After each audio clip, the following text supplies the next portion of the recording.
My shift leader tried to tell me I couldn't go on an early break because I couldn't walk, so I quit in the middle of my shift on our busiest day, by user numerous _dirt 2489. So a bit of relevant information. Back in January I found out I had a tumor in my tibia in my left leg and it was pretty bad. I went for an appointment with a surgeon in April and he told me I couldn't work at that time because of a risk of snapping the bone. So had my surgery in June and finally returned to work about 2.5 weeks ago. Even though I returned with no restrictions, I was warned I still have to be careful because it's still fresh and if I push myself too hard it could end badly. So this previous Sunday I was working and that is our busiest day. I was a curbside shopper and was on carry-out. About an hour and a half into my shift my leg started hurting so bad I couldn't walk. I wanted to cry in pain. I asked my shift leader if I could go on my break 20 minutes early because I couldn't walk and needed to just rest so I didn't cause a problem with my leg. She responded with, "I'm in pain too. This is a team effort and unless you have a doctor's note you can't leave break." BTW, I did have a doctor's note. So about 5 minutes later she let me on break anyway. After taking a breath I thought, I'm done with this. I've had multiple issues with her before and nothing was ever done. So after my 15-minute break I went to a manager and said I'm done. I quit, walked to the time clock and clocked out. Few minutes later I got paged to my department and I kinda laughed. My main boss showed up to work few minutes later as I got my groceries and was checking out. He walked by, gave me a side glance and turned his head away. He looked really mad. After all the stuff I had to go through I was done. I left in the middle of my shift on our busiest day and I opened all this week. Good luck them. This was my petty revenge. I made my ex think his PlayStation had connection issues for calling me names, by user Recton00B. When I was 20 I was in a not good relationship. He liked calling me insulting names when drinking. Well, I am not going to be called a bitch without being one. So on rare occasions I'd be feeling a bit petty. He would be playing video games. I'd open the internet app on my phone and click on his PlayStation, then disconnect it from the internet. He would start trying to troubleshoot the issue. He would check the internet router, which would be fine. His phone was still connected. So he would then reset the PlayStation. While it was powering back up I'd turn the internet access on again so it would boot up, and show everything is back to normal. Then, just as he would get the game loaded back up and get ready for a match, bam! Disconnected. I'd do that a couple times before putting it back on and leaving him alone. I really got my cackles in when he started questioning the not very frequent, but random disconnects with his friends. He never did figure out that it was me causing random disconnects. They were certainly persistent when they happened. He doesn't use PlayStation anymore. Wronged, so gets revenge on Craigslist, by user Wendiro. Not me, but I got involved. Saw an ad on Craigslist for 45 free layer hens, chickens. Right age and good breed. He's moving for work, must get rid of quickly. Take a few or take all.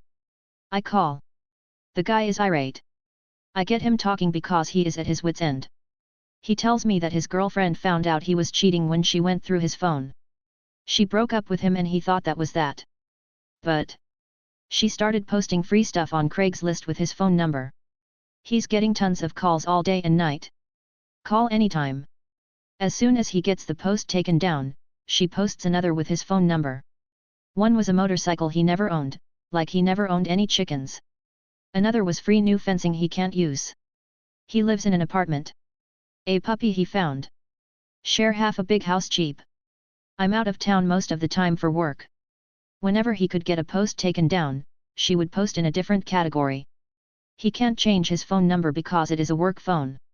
She mocked me in front of the class, so I called her a fking stupid BTCH. Teacher ended up reporting her, by user Elmartin 2330. Since our prep courses my class rep has been low-key bullying me, condescending comments, mocking my questions, the whole I'm better than you energy. We ended up in the same group and I kept it chill, but she stayed passive-aggressive. Today the teacher moved our seats and I politely asked her what seat number she had. Instead of answering she sneered, "The chairs are right there, count them. Don't you know how to count?" Totally mocking, loud enough for everyone. I snapped and said, "Fking stupid BTCH, I asked what number you had, not if I know how to count." She stormed off, screamed to the teacher and tried to get me in trouble, classic victim move. Plot twist, the teacher was already fed up with her attitude and she got reported instead. She cried. I stayed calm. My mom shrugged and said she would have said worse. A bunch of classmates later told me they were glad someone finally said it. Not elegant, not proud, definitely petty. But satisfying? 10/10. Petty neighbor pretends I don't exist, blasts loud obnoxious music at 7:30 am, by user agent _Duchess. I just moved from a very densely populated suburb to the rural swamplands where everyone has 3+ acre plots. This is important to establish the physical distance between myself and the issue. The issue, the family to one side of my land has a plot roughly half my size. My house is at the back left corner of my lot while theirs is curbside on the front right. I was woken up this morning by a loud banging. I thought someone was knocking hard on my door because it was relentless and loud AF. I get up, get dressed and walk outside. Nothing. Then I hear the obnoxiously loud bass line of Spanish rap music, the amateur skill level beat that 10 million of those songs all share, 1 2 3 4 boom boom boom boom boom boom boom boom. Again, our houses are several hundred feet away. There is no excuse for me to be hearing anything from his lot and vice versa. I had previously tried to introduce myself to these neighbors. The father was mowing the lawn a few days ago and I tried to go over to say hi to him. He gave me a dirty look and didn't bother to turn his lawnmower off. This family already disliked me because my builder had to kick his kids off my land. They had been using it to ride dirt bikes and did not stop even when my home construction began. At one point they trashed, threw garbage and toilet paper the house when it was still being framed. The construction crew lost a day's work to it. There are still clear paths from their property to mine where they rode. This morning, I went to his door and knocked on it to ask him to turn it down. They ignored me. So, I took my truck, with an upgraded sound system and sub, parked it on our property line, and proceeded to blast Raining Blood by Slayer for 15 minutes. I turned it off 15 minutes ago and have been enjoying my silence ever since. Guess he doesn't like my music either?